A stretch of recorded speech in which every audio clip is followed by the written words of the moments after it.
Selamat hari Minggu. Tuhan memberkati saudara sekalian. Ada ikan yang hinggap di dahan pohon. Ikan ini bernama betok. Dalam bahasa Korea, ikan ini bernama ikan yang memanjat ke pohon. Ikan betok dapat bertahan hidup sampai beberapa hari di luar air. Namun apakah ikan betok benar-benar bisa naik ke pohon? Para peneliti pernah menemukan ikan betok yang hidup ada di atas pohon. Oleh sebab itu banyak orang yang berpikir ikan ini bisa naik ke pohon. Namun para peneliti menemukan fakta bahwa ikan betok tidak bisa naik ke pohon sendirian di tahun 1927. Satu hal yang pasti adalah orang-orang pernah melihat ikan ini ada di pohon. Bagaimana hal ini bisa terjadi? Ikan betok ini berenang sampai ke tepi permukaan air sehingga mudah diburu oleh burung. Burung-burung yang memburu ikan ini menaruhnya di atas pohon untuk dimakan, lalu mereka lupa untuk memakannya. Ikan betok sepertinya terlihat dapat naik sendirian ke atas pohon. Oleh sebab itu orang-orang salah paham. Orang-orang berpikir ikan betok benar-benar memanjat pohon. Sebenarnya tidak seperti itu, bukan? Dunia ini pun demikian. Orang-orang menganggap apa yang dilihatnya adalah skalanya, lalu berpikir bahwa sains adalah ukuran kebenaran. Sains hanyalah menjelaskan fenomena yang terjadi, namun sains tidak dapat menjelaskan arti hidup, keindahan, dan moral. Orang-orang yang mengalami dunia spiritual mengetahui bahwa ada dunia yang tidak terlihat oleh mata. Di dalam dunia itu ada malaikat, tetapi ada pula iblis. Dalam pokok bacaan kita hari ini ada 4 macam perintah. Pertama, rendahkanlah dirimu. Kedua, serahkanlah segala kekhawatiranmu kepadanya. Ketiga, sadarlah dan berjaga-jagalah. Lawanmu si iblis berjalan keliling sama seperti singa yang mengaum-aum dan mencari orang yang dapat ditelannya. Dua perintah pertama adalah perintah yang paling sering kita langgar. Alasan mengapa kita disuruh merendahkan diri adalah kita terlalu sering mengegakkan diri. Alasan mengapa kita disuruh menyerahkan segala kekhawatiran kepada Allah adalah kita terlalu sering khawatir. Kesombongan dan kekhawatiran.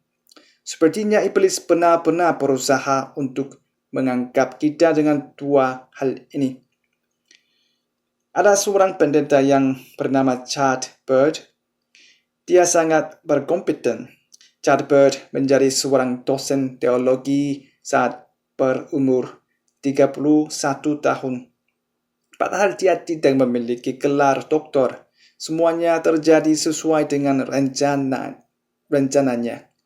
Dia menjadi pendeta yang dihormati, ahli teologi yang berkompeten, seorang suami dan ayah.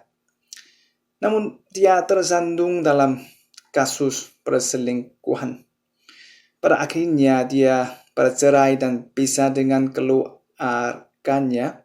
Dia harus meninggalkan jabatan sebagai pendeta dan dosen. Dia memberikan luka kepada keluarga dan kenalannya, namun dia juga melukai dirinya sendiri. Dia terjebak dalam rasa bersalah, malu, marah, dan putus asa. Dia menganiaya dirinya sendiri dengan mengendarai truk lebih dari 14 jam sehari dan melakukan pekerjaan fisik. Dia sering minum alkohol dan main dengan wanita. Dia menentang Tuhan dengan cara yang demikian. Dia menyuruh Tuhan untuk melihat dirinya yang menyedihkan. Suatu saat dia tersadar apa yang sedang dia lakukan. Dia menganiaya dirinya sendiri dan ingin Tuhan tergerak melihat dirinya. Bisa dibilang dia melukai dirinya sendiri. Ada sebuah hal yang penting di sini. Pada saat dia sukses, dia menjadikan dirinya sebagai pusat. Begitu pula pada saat dia terjatuh. Dia ingin Tuhan tergerak melalui prestasinya dan keadaannya yang menyedihkan. Ada kalanya kita bahkan ingin mengendalikan Allah, entah kita berniat seperti itu atau tidak. Nah, perintah yang keempat, lawanlah dia dengan iman yang teguh. Bagaimana cara untuk melawan iblis? Lawanlah iblis dengan iman yang teguh. Lalu bagaimana meneguhkan iman kita? Ada dua cara. Pertama adalah doa. Ada setan yang tidak bisa diusir oleh para murid. Oleh sebab itu mereka bertanya kepada Yesus mengapa mereka tidak bisa mengusir setan itu. Yesus berkata seperti ini di Markus 9 ayat 29. Jawabnya kepada mereka, jenis ini tidak dapat diusir kecuali dengan berdoa. Doa adalah cara untuk mengisi ulang kekuatan Allah dalam hidup kita. Kekuatan iman tidak akan muncul tanpa berdoa. Saya berharap saudara berdoa dengan giat. Kedua adalah firman Tuhan. Roma 10 ayat 17. Jadi iman timbul dari pendengaran dan pendengaran oleh firman Kristus. Iman kita akan muncul kalau kita dekat dengan firman. Iman kita akan kuat kalau dekat dengan firman-Nya. Firman Tuhan bukanlah sekadar omongan pada umumnya, melainkan menguatkan iman kita dan berkuasa untuk melakukan hal-hal yang luar biasa. Saya berharap saudara sekalian dekat dengan firman Tuhan. Orang yang benar-benar percaya kepada Tuhan pasti akan semakin merendahkan diri. Oleh sebab dia percaya dan mengikuti Tuhan bukan dirinya.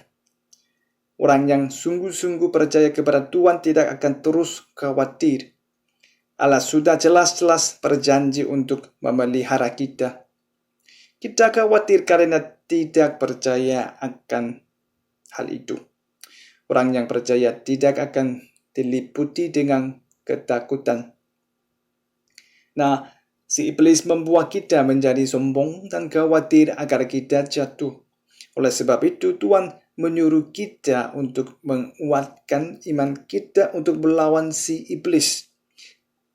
Teguhkanlah iman saudara. Teguhkanlah iman saudara dengan berdoa. Teguhkanlah iman saudara melalui firman-Nya. Seperti yang tertulis pada pokok bacaan kita ini, Allah akan melengkapi, meneguhkan, menguatkan, dan mengokohkan kamu. Amin. Mari berdoa. Allah Bapa di surga, kami mengucap syukur karena telah memanggil kami, namun kami masih tetap lemah. Iman kami lemah. Panggillah kami untuk berdoa dan tuntunlah kami agar kami selalu dekat dengan firman-Mu. Teguhkanlah iman kami dan buatlah kami dapat selalu memenangkan peperangan rohani. Kami berdoa dalam nama Tuhan Yesus yang selalu menuntun kami sampai akhir. Amin.